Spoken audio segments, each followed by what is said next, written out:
And in this half hour on today's Newsmaker show, it's Hornell Deputy Mayor Jessica Cleveland. Jessica, thank you for joining us. Thanks for having me. Good morning, Brian.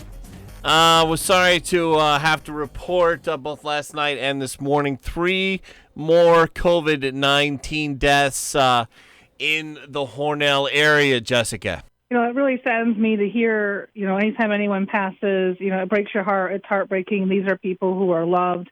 They are family members. They are community members. They are valued people.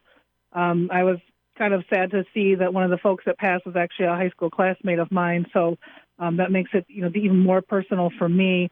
But it breaks your heart. And I just think it's important to kind of focus and remember those and what they've given us, but also think about what we can do to make things better. And I'm really glad to kind of focus more and talk more with you today about COVID-19, and maybe we can look at, some of the fundamentals in terms of keeping us as safe as we can be. One of the things that Darlene Smith always puts out is the importance of staying home, wearing masks, gloves if you go out in public, but stay home if you can, and also the importance of frequent sanitizing. I always try to take a step back when thinking of, reading the news and reading things out in the public information on Facebook is, where is the public in terms of their knowledge in terms of managing these things? I might work in healthcare, but it's not really something I do on a day-to-day basis in terms of working with PPE or those sorts of things. So it's been a learning curve for me, and I'm thinking if I need to learn about it,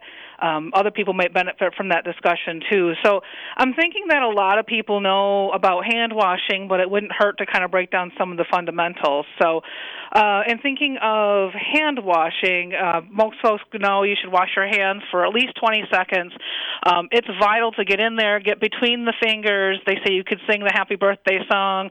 I personally prefer like the Golden Girls theme song, something a little more fun, 20 seconds long. Get in between the knuckles, get in between your fingers, get down to your wrists, dry off your hands, and then turn off the sink with a clean towel. We should be washing our hands anytime after we touch our face, anytime after we've touched our pets, anytime after we've gone outdoors. Obviously, the normal circumstances, anytime you use the restroom, before and after handling food. So those sorts of things in terms of hand washing, I thought it might be helpful for folks to hear the general fundamentals about that. And then in thinking about in terms of masks and gloves, I do think that some information, I think that's important for the general public and folks to recognize that wearing a mask, I don't want this false sense of security with the mask. So while I think that wearing a mask is extremely helpful, and I definitely recommend it, I would recommend and think that folks should be aware that when you're wearing a mask, right, the thing that you're doing is trying to prevent things from getting into your mouth, getting into your nasal passages. So when you're wearing this mask and you're touching the front of the mask with your hand and you're taking it off to store it, or you're looping it around your neck to get some fresh air and you're putting it back on with your hands touching the outside of the mask of where you're trying to keep those germs and things from entering your body. Now you're touching your face with your soiled hands. I just think it's important for people to be very cognizant when you're wearing masks, when you're wearing gloves, to keep those fundamentals of keeping yourself clean and to keep being mindful of not touching your face, not touching the outside of your mask.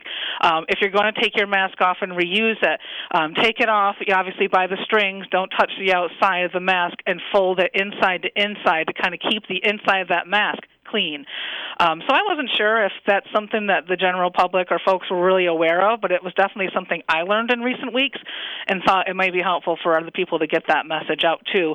And general hand soap will work just fine when you wash your hands. You don't necessarily need anything antibacterial from what I'm hearing and reading in the news. Just making sure that friction and getting in there will be very helpful. And I know you've had Dr. Muir and a couple other professionals on that can certainly lend greater insight than I can in terms of the background, but I thought maybe the fundamentals might be helpful. Speaking today with Hornell Deputy Mayor Jessica Cleveland, breaking quarantine, people who know that they've been told that they're supposed to stay inside, and then they go outside and they go out into a public place. The governor has upped the fine for that, and the Steuben County Public Health Nurse Darlene Smith has not named names, but she has publicly scolded people who have broken the quarantine in her press releases, in her statements that she issues, and they're almost daily statements. Darlene Smith has weighed in on this. Steuben County Manager Jack Wheeler has weighed in this. What are your thoughts, Jessica Cleveland? Well, I totally support the information and stuff coming out from Darlene Smith and Jack Wheeler. They've done a phenomenal job with getting the information out, using all the mechanisms in terms of releasing information, whether it be radio, whether it be social media, print news, every mechanism you can think of. They've done a great job of getting that message out, and they're doing a great job in such a challenging time. And I definitely empathize with that frustration just as a community member and just it's important for us to keep everyone safe, and so it's vital that everyone follow through the recommendations. And recently coming out in the Board of Public Safety, it sounded like with the governor's crackdown and more information and talking with and listening to press conferences with Sheriff Allard, the local police departments and law enforcement officials are looking to crack down on that with some enforcement. So I fully support those measures. I really think that sending that message that this is a strong stance, this is a unified front. This is not tolerated. It is important that if you're on quarantine that you maintain the quarantine and follow the directions you're given. This is a crucial time. This is something that is unprecedented, and I think that people really need to be cautious and abide by the recommendations they're given. Jessica Cleveland, Hornell Deputy Mayor. In the daytime, you're a social worker at the Elderwood Nursing Home in North Hornell. What do you tell people about how tough it is? And certainly you must deal with this with the families and family members about how difficult it can be to stay quarantined. How do you tell them to pass the time in that situation? Well, I think even just divorcing myself from my career, I think it's, we're so fortunate where this pandemic is something that's happened. It's not happened in 100 years, and I think of how much different life would have been 100 years ago if someone was in a pandemic versus now with Netflix and tablets and computers and Zoom. You're able to stay in touch with your loved ones. You're able to connect to the outside world. You're able to order stuff on Instant Cart. So while it's challenging, I think that it's obviously vital, and we live in a time where that is probably more convenient than any other time in history. I would like to, your comment kind of did make me think of something else I was thinking of when I was coming on, looking to come on the Newsmaker today, was thinking about the anxiety and the mental health, component to this COVID pandemic. And it's stressful. It's really stressful for everyone. I think it's really important. People can be so reactive in trying times, and I think it's really easy to get angry. It's easy to get depressed. I think it's easy to get, just a whole slew of emotions in terms of how you're feeling, and I think it's important to try to retain compassion in there. Most people are doing the best they can with what they have, and rather than trying to breed anger or foster hostility or point fingers or point blame, let's all come together and try to make the best of what this terrible situation is, right? So this pandemic is something that has not been experienced in our generation. I'm almost 40 years old, and we've gone through a couple wars in this country, but I think that the challenges that we're facing now in our local community are certainly unprecedented in my generation, and it's scary. And people are feeling anxious. People are feeling sad. People are feeling scared. And I just, and all that I'm reading and all that I'm feeling and just my general outlook on things is those are all normal feelings. I think it's really important for people to recognize what you're feeling may be components of grief, loss for your independence, loss for your ability to go out and have a drink with your friends, loss with folks that are a small business owner and they saved and they scrimped and they set up a business plan and they put it all on the wire, and then this happens to kind of interrupt their plans. We're all experiencing grief. We're all experiencing loss. There may be stages of bargaining in there. So, and anxiety is a fight or flight type of of response. And so it's normal to feel anxious. It's normal to feel on edge. It's normal to feel frustrated. I just think it's very important for people to recognize that that is normal, not to panic, but to do things that are healthy and cope. So while we talk about folks being on quarantine, the general population, as long as they've not been given instructions, is able to go outdoors, take a walk. We are in April. It's a great time of the year. Take a walk with those you live with are isolatory, maintain some exercise, try some meditation, read a book, start something that you haven't done before, learn from these experiences, because I think ultimately, self-care goes a long way. In fact, I was seeing the post from the Steuben County Public Health. Darlene and Jack Wheeler just posted some stuff about the mental health component. So I urge people to kind of look at that.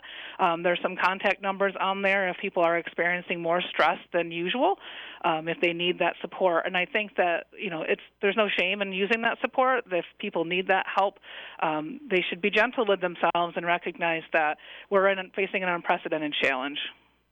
Speaking with Jessica Cleveland, the Hornell Deputy Mayor, I understand that both Wegmans and Walmart are now allowing less people than usual into their stores. I think I've heard that about Walmart nationally from people around here at the local Walmart, that they're allowing less people in at the same time. And Wegmans, from what I understand, a story WROC broke on yesterday afternoon, that Wegmans is now allowing only 15 to 20% of their capacity, maximum occupancy into their stores.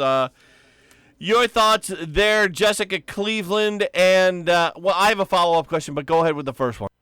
Sure. So with regard to Walmart and Wegmans limiting the customers coming in there, I fully support those measures. I really support the businesses really trying their best to keep their employees safe, keep the customers safe. And as you have more and more people who are at home, you might have more need. You're going through more stuff. So people are trying to prepare. People are trying to maintain their household, but they're trying not to run out quite as often. So it's challenging. You want to maintain that distance, and it's hard to do that when there's a full store. I think that we try to do things with limiting with recommendations, and then I think things become more stringent as time becomes on, as the need becomes greater. So I don't disagree with those measures. I think it's really important for any place you're going to have a gathering of people that are essential items. You're going to look at mitigating your risks, and so I think that Walmart and Wegmans have done great jobs with the markers on the floor and the reminders throughout the store, and and just for folks to be compassionate, because the cashier behind the counter is doing the best they can. It's trying times. There's longer wait times. It is not an easy time to be a retail worker. It is not an easy time to be a customer. So just be patient with others. Just be patient with the folks that are helping you, and we will get through this. This is temporary. We will get through this, but it is going to be challenging. It's going to be frustrating. Going to take a quick break. We'll be right back with Hornell Deputy Mayor Jessica Cleveland. Air vents, aluminum and vinyl.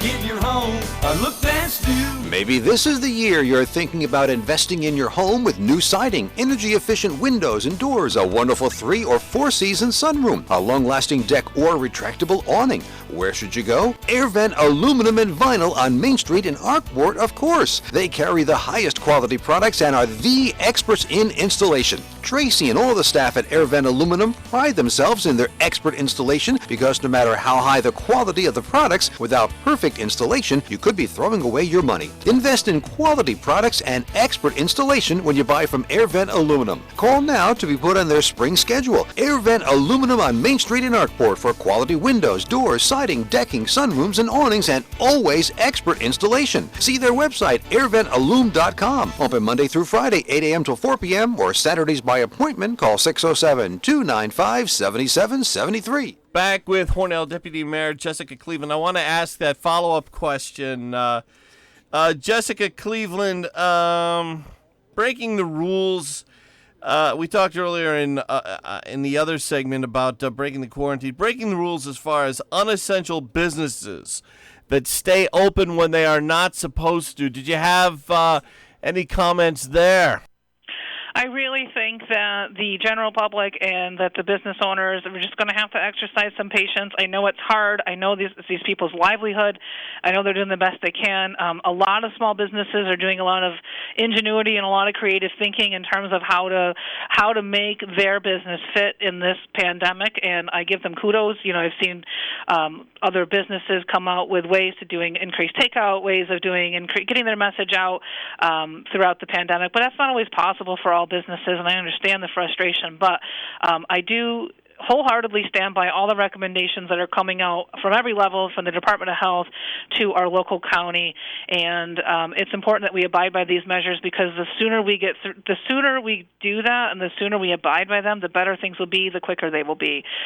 So prolonging this doesn't make it better for anyone. And you talked about the positive things that some of the Hornell businesses are doing, Jessica Cleveland, and I didn't just want to be negative there. It's a very tough time to be open and stay in business with this COVID-19 situation anywhere in the state. And I think probably most places in the country right now are not seeing an increase, but definitely New York State being the state that has it the hardest with the biggest amount of COVID-19 cases. What would you say to the people who say, hey, the state is doing this for the wrong reasons, or they have ulterior motives and they have a big agenda here? I'm going to go out whether I'm sick or not, or I'm going to run things the way I see fit in my business, or what do you say to that kind of, I guess I'd say, rebellious attitude? Well, I would have a hard time, again, as I just said a lot about not becoming angry and being compassionate. I'd have a hard time not becoming frustrated with that sentiment. And I understand there's a healthy amount of skepticism that goes into anything you hear in the news and read on the news. We're a society that hears things on the news 24/7, and it's healthy to have a marginal amount of skepticism. But living what I'm living and seeing what I'm seeing, I would say that they are wrong, and that we do need to abide by these rules. And unfortunately, if people aren't willing to do this voluntarily, then that's why we have the laws that we have, and they will be enforced. So, that's probably why a lot of laws are in place. So that New York on Pause law, I fully support the measures that our local law enforcement will use to enforce those measures.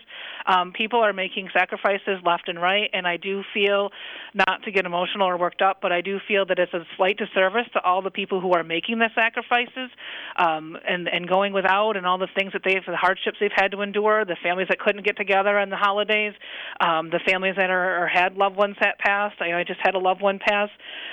We couldn't have a public service. We had to have a very private service. There was no mass. So I think that if someone is really going to be obstinate in that directive, it's hard for me to be patient and kind and think that, ignorance of the law is no excuse. So you should be following the guidelines. You put everyone at risk when you do that. And, the people that you love and care about, let's face it, Brian, I don't think that most people are out there trying to hurt people. I think that people may have just a lack of knowledge. So what we can do to kind of help with that knowledge, to make them understand it better, and to know that the people they care about are hurting, and you're hurting them by doing that. Governor Andrew Cuomo Governor Andrew Cuomo issued a executive order recently where he said that any order that comes from a municipality, city, village, town, whatever, cannot give an order related to COVID-19 without getting the permission of the state health department. I think the reason that Governor Cuomo made that executive order was to override the decision by New York City Mayor Bill de Blasio to keep schools closed till the end of the year, December. That's what Bill de Blasio wanted to do in New York City. Governor Cuomo's been arguing with Mayor de Blasio publicly on that. Schools locally, from what I understand, are closed for the next couple of weeks. Till the end of the month, and then they'll revisit that as we get closer to that date. Wondering the contact between the schools and the public officials as far as how are things going in the Hornell school system? What do we know, Jessica Cleveland, there? Well, I'll tell you, Superintendent Pilati came to our Common Council meeting when this kind of first erupted. We haven't had one. We are due to have one, I think, next week. So I imagine they've been in close contact with city officials. They've kind of maintained communication. They are putting the message out there on social media, staying in touch with their family members, staying in touch with folks in the community. They've done a great job of keeping everyone informed and keeping things as best we can in terms of making sure that students just don't lose the information and knowledge that they have. And so I think everyone's doing the best they can. They've done a great job communicating that in terms of just retaining the student function in terms of their knowledge and awareness, and maintaining their skill set in terms of their information, that they don't backslide. So they've been in communication with us. They've kind of kept us posted with how things are going, and I know they've reached out to the community because I kind of see that stuff all around. So it's kind of heartwarming to see the students that are making the best of the plans that are coming out, the lessons plans that are coming out. Teachers are still doing their best.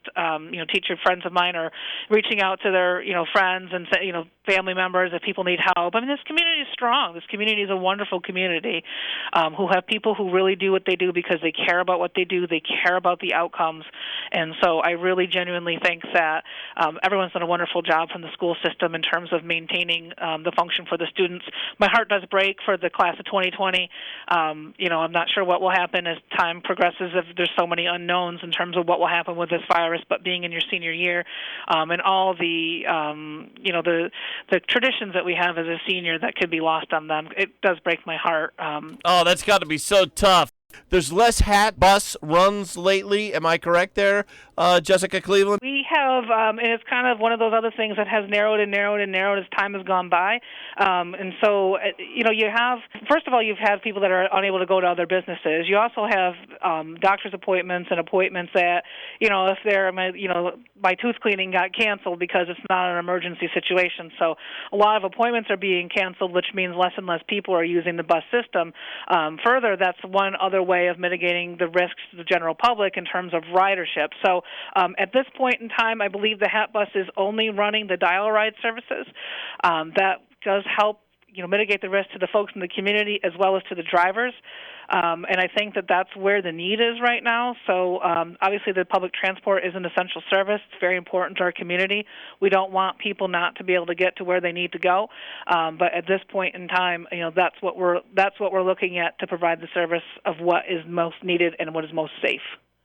Down to the last couple of minutes with Hornell Deputy Mayor Jessica Cleveland. Anything I did not bring up that you wanted to cover? Just that I just want the community to know we're all rallying behind everyone. The wonderful things I've seen with the Friday Night Lights at, the various nursing homes, the community support, the hospital, everyone's been doing a terrific job. Again, these are trying, unprecedented times, and it's a beautiful thing to see our community come together. And when this is over and we look back to think of what we have endured, I think we'll be proud of ourselves. Hornell Deputy Mayor Jessica Cleveland, I want to thank you very much for coming on today. Thank you very much for having me, Brian.